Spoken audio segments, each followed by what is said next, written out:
Әлихан, балам, келші мына жаққа. Иә, ата, не ол?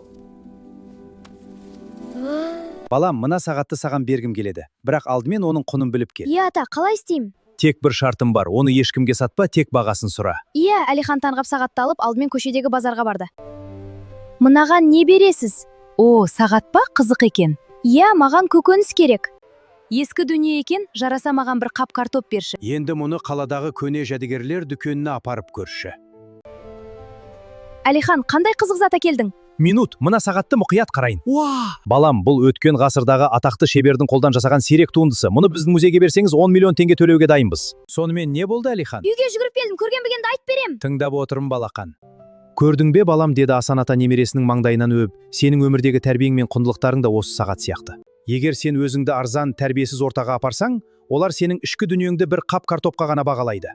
Ал өзіңді біліммен, әтпен тәрбиелеп, рухани құндылықтарды жоғары қоятын ортада тастасаң, сенің шынайы бағаң түсінеді. Өз құныңды арзандатпа, тәрбиеңді биік ұста. Иә, ата. Әлихан атасының бұл өсиетін өмірлік сабақ етіп, көкірегіне тоқып өсті.